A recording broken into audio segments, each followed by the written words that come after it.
I don't love you anymore, Daniel. That's how my day began. No hint, no build-up. Just the soft clink of her spoon against the coffee mug, and those 5 words that hollowed me out. I looked across the table, toast paused halfway to my mouth. Morning sunlight slipped through the blinds, catching in her hair, turning it golden. The same glow I'd fallen for 8 years ago. But the warmth I used to feel wasn't there. It had vanished, replaced by something cold. Final. Come again? I asked, even though I'd heard her clearly. I said I'm not happy, Daniel, she repeated, quieter this time. Haven't been for a while. My hands trembled as I set down the toast. Is this about the trip? I know I've been. It's not about a trip or work or some argument, she interrupted, sighing. It's just us. We're stuck in routines. You're always tired, I'm always lonely, and somewhere along the way we stopped being a couple. Her voice cracked slightly, and for a moment I wanted to reach across the table, to tell her I'd fix whatever was broken. But something in her eyes stopped me. They didn't look sad, they looked relieved. That expression said everything. It wasn't the face of someone realizing she's unhappy. It was the face of someone who's already decided what comes next. The rest of the morning passed in silence. She went upstairs to shower, humming softly.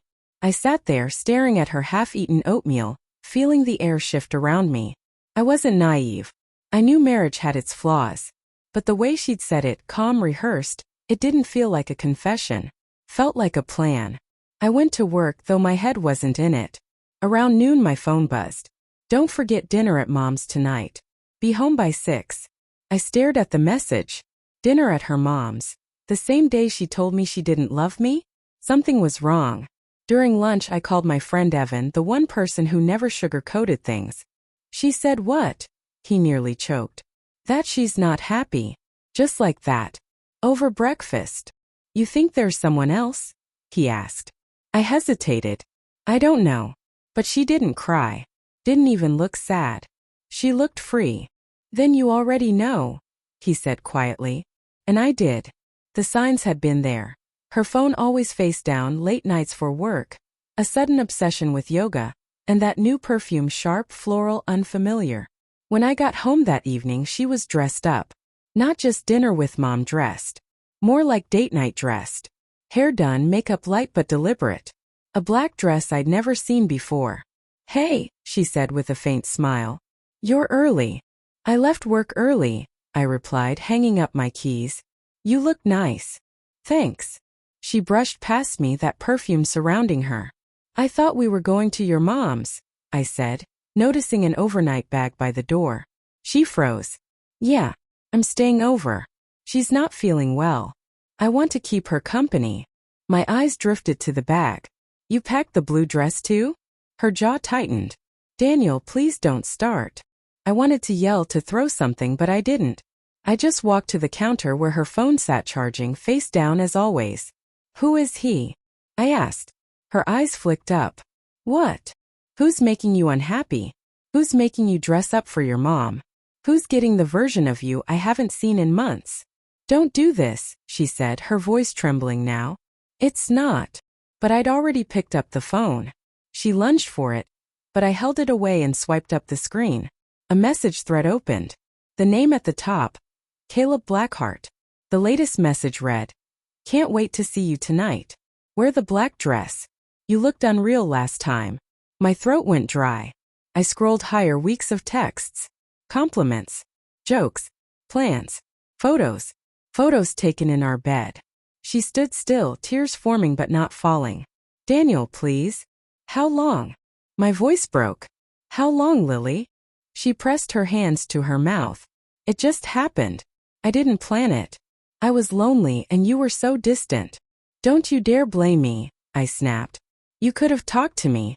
You could have left. But instead you lied. You slept with him, then still made me breakfast every morning. Her tears finally came, but I didn't feel a thing. For the first time I saw her for who she really was, someone who'd already left me long before today. I didn't scream. Didn't throw anything. I just went upstairs, pulled a suitcase from the closet, and began to pack. Where are you going? She asked, standing in the doorway, her voice small. Home, I said. This is your home, she whispered. I zipped the suitcase shut. Not anymore. I walked past her without another glance. Outside, the evening air hit like a slap. She followed me to the driveway. Daniel, please don't do this. We can talk. I'll end it with him. I'll fix it. I stopped at the car door, turned to her, and said the only truth left. You already did, Lily. You ended it over breakfast. Then I got in and drove away, watching her shrink in the rearview mirror until she disappeared completely. That night I checked into a hotel. Didn't eat. Didn't sleep. Just stared at the ceiling, replaying every moment of the past few months. The laughter that had faded, the guarded phone, the empty dinners. It all made sense now.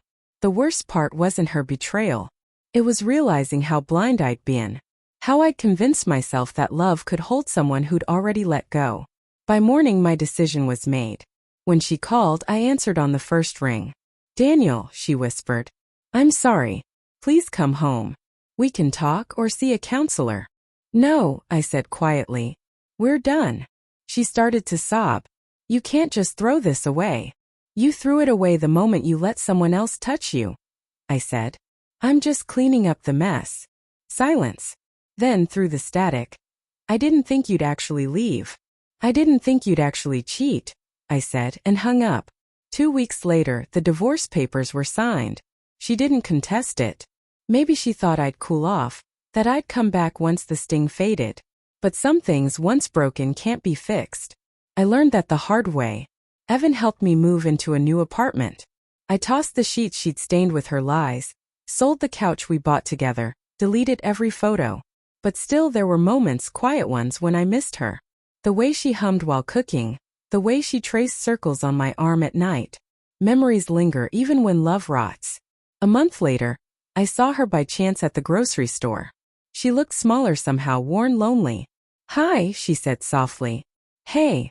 We stood there in the detergent aisle, silence thick between us. You look good, she said. Thanks. I just wanted to say. She paused. I never meant to hurt you. I was stupid. Caleb, he wasn't what I thought. He left a week after you did. I nodded. I'm sorry it ended that way. Her eyes glistened. Do you think you'll ever forgive me? I thought for a long moment. Maybe. But forgiveness doesn't mean coming back. She nodded, a single tear tracing her cheek. You were the best thing that ever happened to me. I know, I said softly. That's what makes it hurt the most. Then I walked away. That night, sitting alone in my quiet apartment, I thought about that morning. The clink of her spoon, her calm voice saying she wasn't happy. She thought she was setting herself free. But she didn't realize she was setting me free too. By dinner, she knew she was single. By midnight, I understood something else. Losing someone isn't always the worst thing that can happen. Sometimes it's the first step toward finding